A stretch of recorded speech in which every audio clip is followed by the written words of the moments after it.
आउज़ु बिल्लाहि मिनश्शैतानिर्रजीम बिस्मिल्लाहिर्रहमानिर्रहीम। अस्सलामु अलैकुम my dear students. Class 12th subject physics chapter 3rd। ये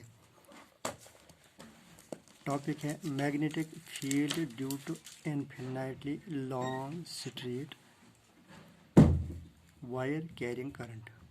यानी हमें मैग्नेटिक फील्ड निकालना है एक infinitely long straight current carrying wire हमारे पास है। इसकी लेंथ हमें पता नहीं है। इसमें हमें चूँकि हमें पता है जब चार्ज चलते हैं फॉलो करते हैं वहाँ मैग्नेटिक फील्ड क्रिएट होता है।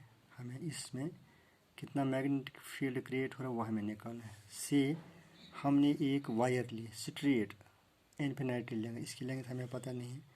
इसका नाम हमने दिया ए बी, लिहाजा कंसिडर किया A B is equal to long straight wire carrying current. ठीक है ना। पहले हम इस पूरे वायर में नहीं निकाल, हम एक छोटा सा करंट एलिमेंट ले रहे हैं। इसमें उस करंट एलिमेंट से हम ये देखेंगे मैग्नेटिक फील्ड, फिर इसको इंटीग्रेशन करेंगे।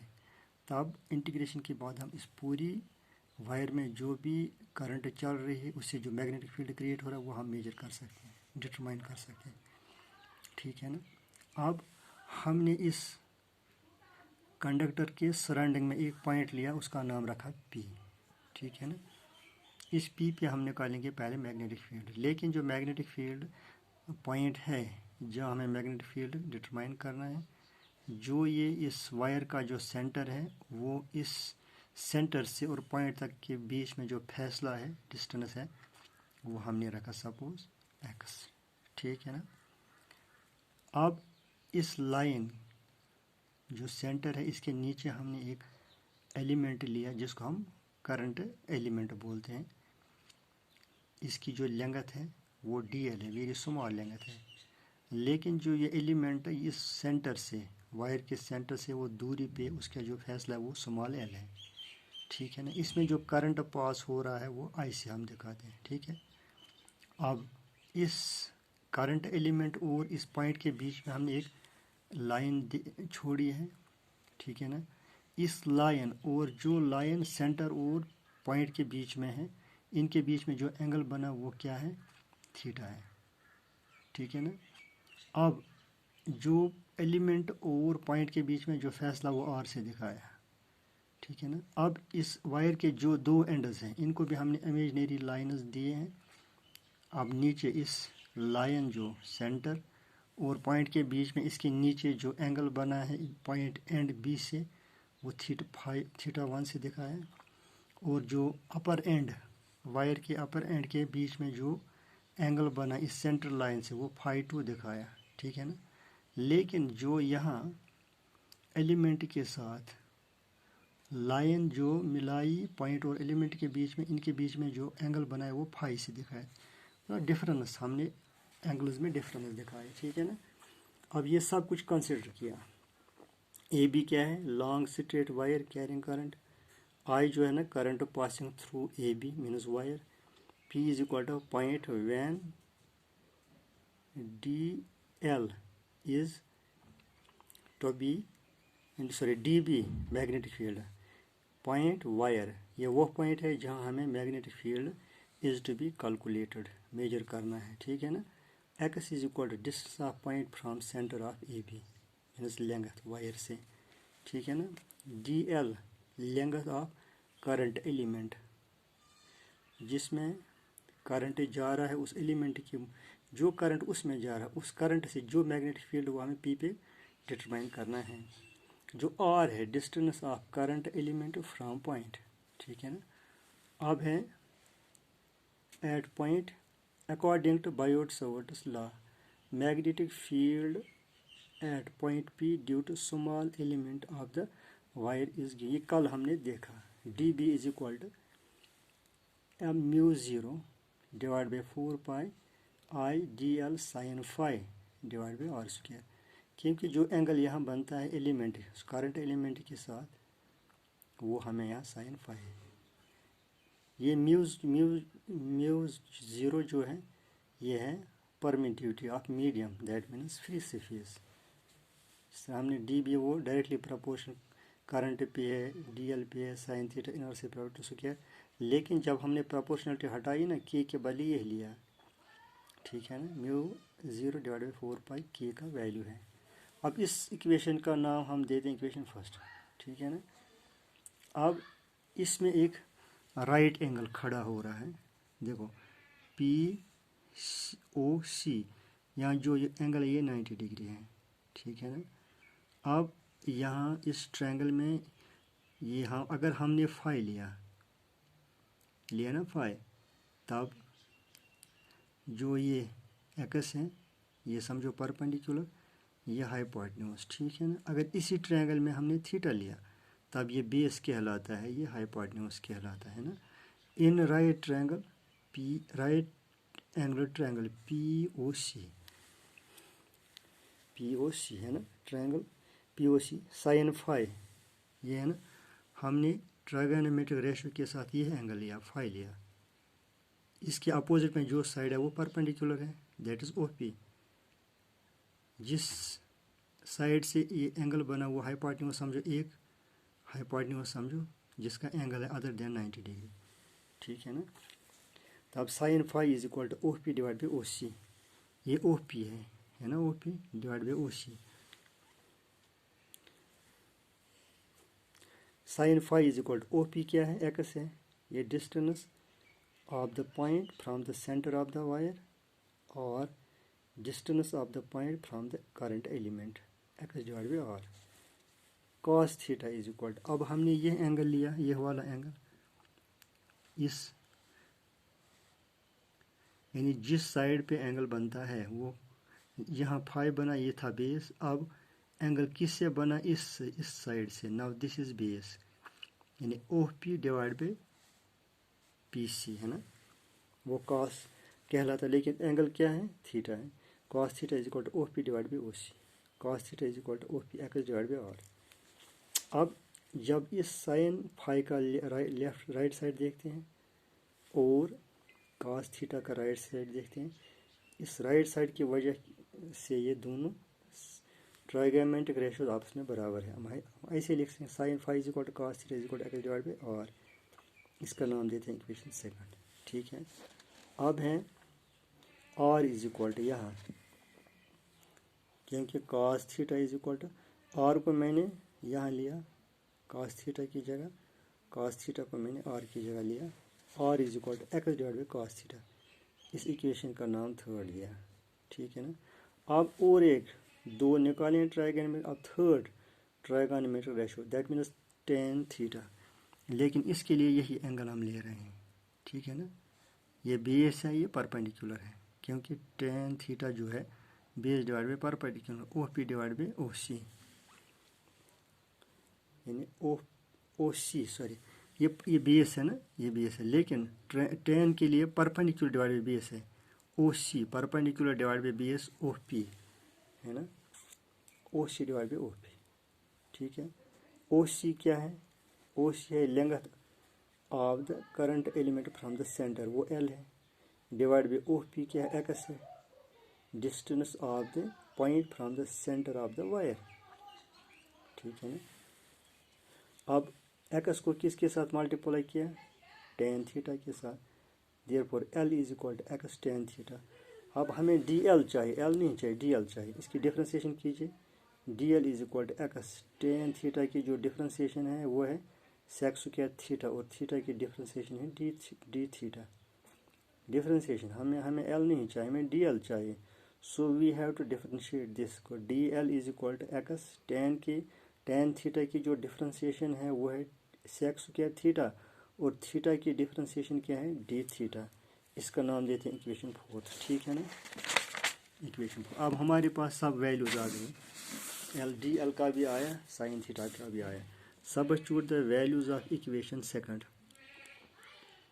Third and fourth in equation first. हमारे पास इक्वेशन फर्स्ट है, लेकिन बाकी इसमें जो भी टर्म्स हैं इनके वैल्यूज़ हमारे पास इक्वेशन सेकंड में है, थर्ड में है और फोर्थ में है। वी गेट, पहले हम लिखते हैं equation first, D B is equal to mu zero divide by 4 pi into current I D L किसके बराबर है X sec square theta D theta और साइन थीटा। यहाँ देखो इक्वेशन फर्स्ट है ना ये साइन फाई किसके बराबर है, इसके बदले मैंने लिखा कॉस थीटा, ठीक है कॉस थीटा। अब यहाँ लिखा कॉस थीटा डिवाइड बाय जो हमारे पास आर स्क्वायर है वो क्या है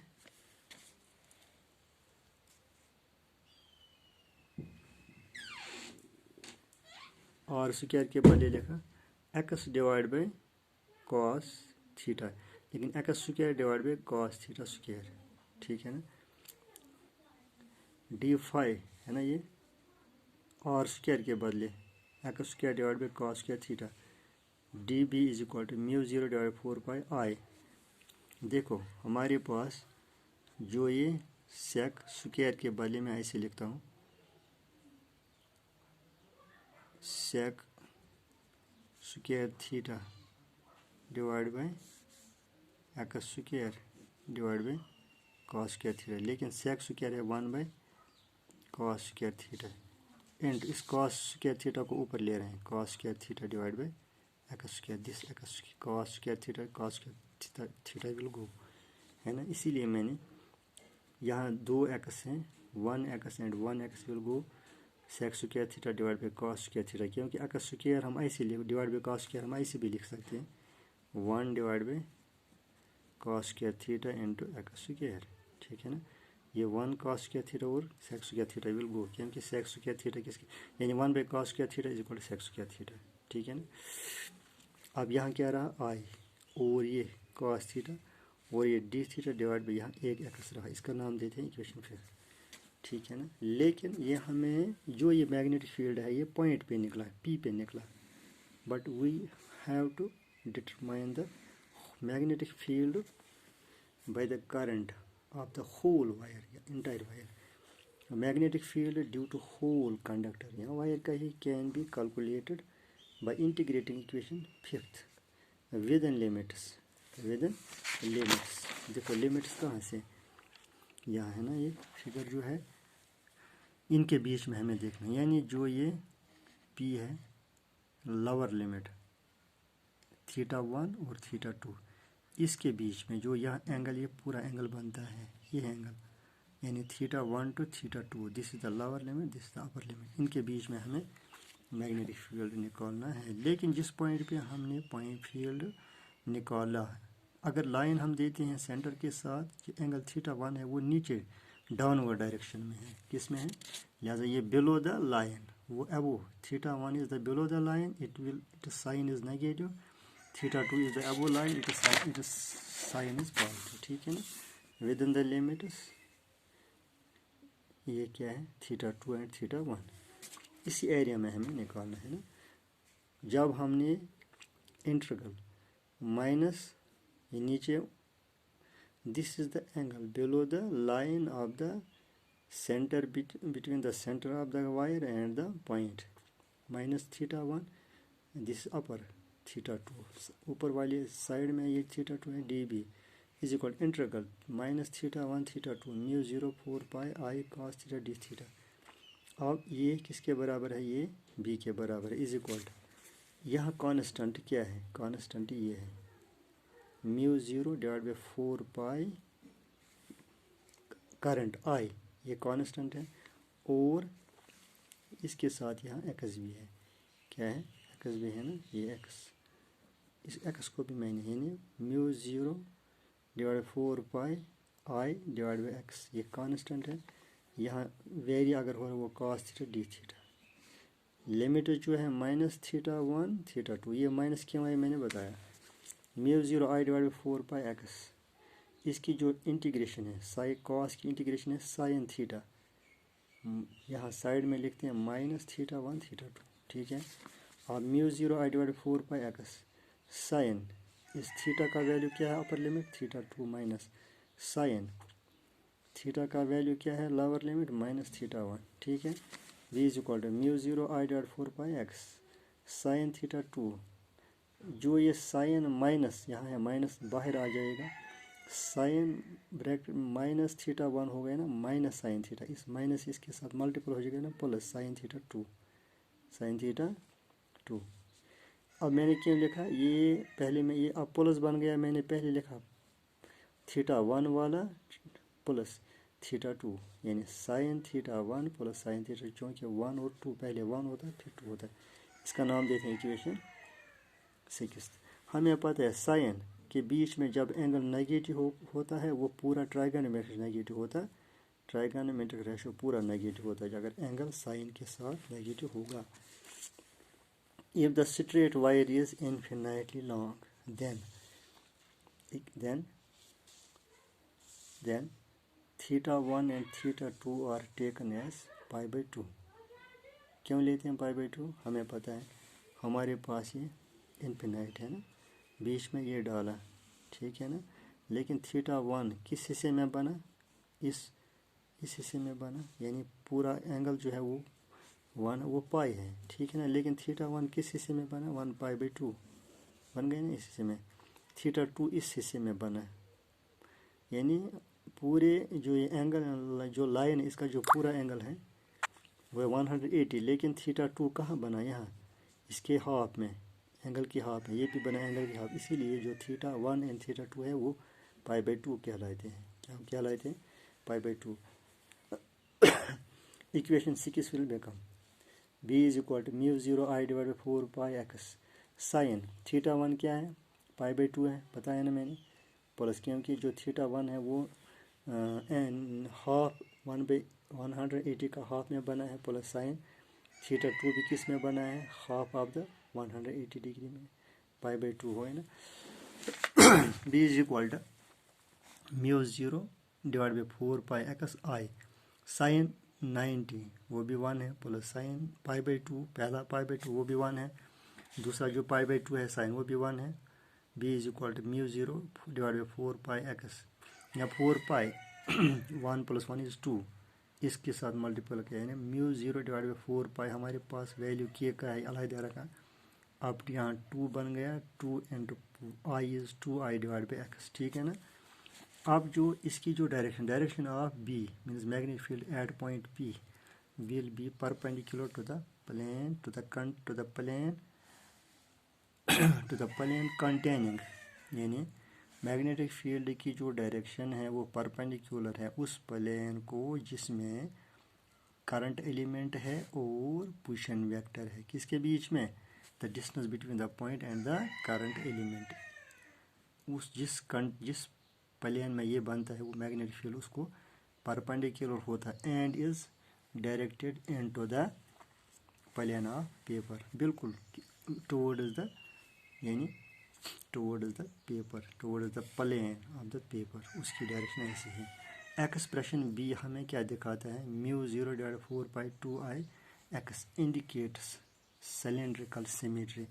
मान लीजिए हमारे पास ये है कंडक्टर, ये ऐसे जो मैग्नेटिक फील्ड वो ऐसे होता है सिलेंड्रिकल, मान लीजिए अगर हम ऊपर ऐसे लेते हैं ना, एक एक्सिस लेते हैं, इसकी इर्द गिर्द अगर हम रिंग्स डालेंगे, ऐसे रिंग्स नंबर ऑफ रिंग्स बनाएंगे तो एक सिलेंड्रिकल शेप इख्तियार करता है, लिहाजा जो इस एक्सप्रेशन मैग्नेटिक फील्ड की इंडिकेट करता है कि ये सिलेंड्रिकल सिमेट्री है of magnetic field it tells that magnetic field is same at all points. मान लीजिए यहाँ एक पॉइंट ले रहे हैं, सपोज यहाँ मैग्नेटिक फील्ड ऐसे है, यहाँ दूसरा ले रहे हैं ऐसे हैं, तीसरा ले रहे हैं ऐसे हैं, ऐसे एक सिलेंडर बना रहे हैं। अगर हमने ऐसे लिया एक एक्सिस अलॉन्ग द एक्सिस, इसके इर्द गिर्द बहुत सारे रिंग्स डाले, जो रिंग्स शेप बनाते हैं वो सिलेंड्रिकल शेप है, that is the shape of the magnetic field, है ना, on a cylinder of radius x, जिसका रेडियस एक्स हो, है ना, जिस तरह वो दिखाया ना मैंने, distance between centre two point, ये रेडियस कहलाता है। यानी इस सिलेंडर शेप सिमेट्री बनती है ना, हर इस सिलेंडर का जो रेडियस वो एक्स है, ठीक है ना, अराउंड द वायर के इर्द गिर्द। अब ये समझ लिया जो शक्ल यहाँ सिमेट्री बनी है इस मैग्नेटिक फील्ड है, that is just a cylinder, लेकिन उस सिलेंडर का रेडियस होता है वो एक्स है, जो वही पॉइंट है, वही डिस्टेंस है जो हमने centre of the wire and between the point जो ली ना डिस्टेंस, वो यहाँ रेडियस कहलाता है उस सिलेंडर के लिए। ये था हमारा आज का टॉपिक, यानी magnetic field due to infinity long straight wire current, यानी कंडक्टर का ये था हमारा आज का topic. Thank you very much.